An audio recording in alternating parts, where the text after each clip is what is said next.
Then when the slave of Allah, the abd, continuously commits sin without, seeking this forgiveness and taking this mercy as granted and continuously does sins and sins, he is termed as a sinner. May Allah protect us from that. So, then Allah withdraws his blessings from that person. Because Allah continues to say in that verse, Allah says, Inna Allah la yughayyiru ma biqawmin hatta yughayyiru ma bi anfusihim. Allah will never change the situation of the qawm, the nation, the people, unless they change their own selves. So Allah gives these blessings. The blessings to enjoy. And Allah pulls them the moment they change their own self. Okay, the point comes, they don't repent, they take the blessings for granted, Allah's forgiveness for granted, then they keep on committing sins upon sins upon sins. Allah withdraws the blessings. This is the dangerous zone which we should avoid. Allah gives us the opportunity, the blessings. We need to always be thankful to Allah subhanahu wa ta'ala for these blessings. This is Allah subhanahu wa ta'ala in this verse, He doesn't put a condition for blessings. See the subtle hikmah there. Allah didn't say you have to have follow these conditions to get the blessings. There is no condition for Allah's blessings. The condition is only for withdrawing the blessings. If you change your status, if you change your position, if you change your attitude, approach, Allah will stop the blessings. For giving the blessings, Allah never put a condition. Imagine you get the blessings only for what you thank. You, as I said, always say here, what happens if you wake up only with those blessings which you thanked yesterday night? Where will we stand? If Allah puts a condition, you wake up in the morning and go to your nearest masjid, put $20 in the box, then only you will get an oxygen to breathe.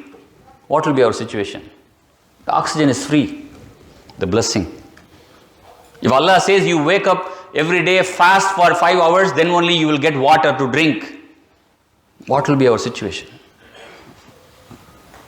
These blessings comes from Allah Azza wa Jal. Allah says if you pray 5 times a day, today, then only you will get tomorrow sunlight, vitamin D for you. What will be your situation? There is no conditions from Allah subhanahu wa ta'ala for the blessings. But Allah says you enjoy those blessings. The moment you commit sins after sins after sins, Allah says, I will change your situation. And Allah gives examples from this Quran. Allah says, talks about the Qawm of Musa, when Allah Azza wa Jal saved them from the clutches of the Fir'aun, they experienced there with their first hand, the eyes, they saw how the sea split, they came, they were saved.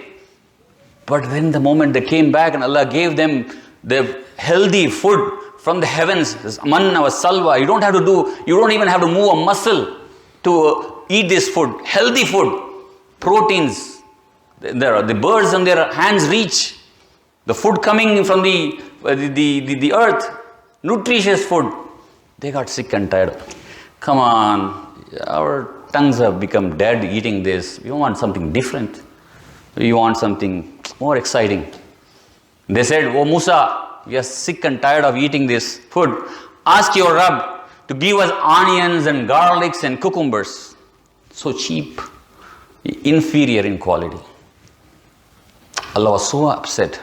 I'm giving you such a beautiful food, healthy food, so that you don't even have to work to earn your livelihood. Just focus on establishing deen of Allah subhanahu wa ta'ala. You don't have to spend time on earning your food.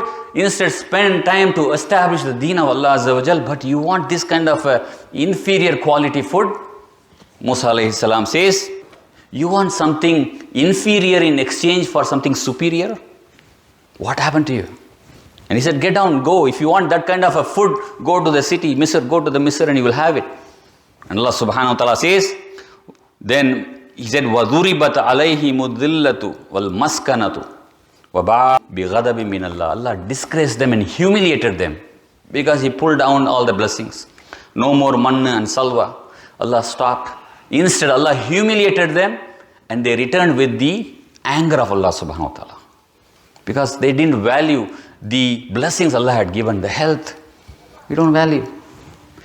We go to the hospitals when we are bedridden, then the person longs to go and do sujood to Allah Azza wa Jal. If Allah gives me health, inshallah I'll go and stand in the first row and do sujood. But you never thanked Allah when Allah had given you health. When the parents are gone,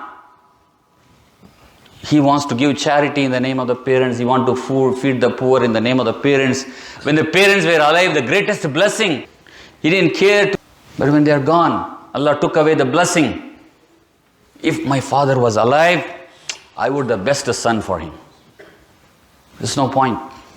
When Allah gave the blessing, when the mother was alive, you didn't even care for her. You didn't give her the deserving respect and honor. When she is gone, you want to do Umrah and Hajj on her behalf. Allah will reward, Allah will accept, inshallah, but the blessing is gone. When your brother and sister was alive, you were not talking to them. You didn't care to establish relationship with them. You were ready to help them. Instead, you want to help your colleague or your neighbor. But they are gone. Allah's command you cannot fulfill anymore. Allah says, establish the relationship with them. They are gone. How can you fulfill that command? Allah took away the blessing.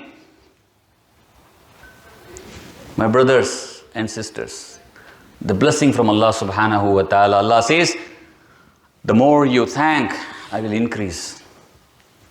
وَإِن شَكَرْتُمْ لَأَزِيدَنَّكُمْ. You be thankful, I will increase it. See, for increase in the blessing, Allah gives a condition.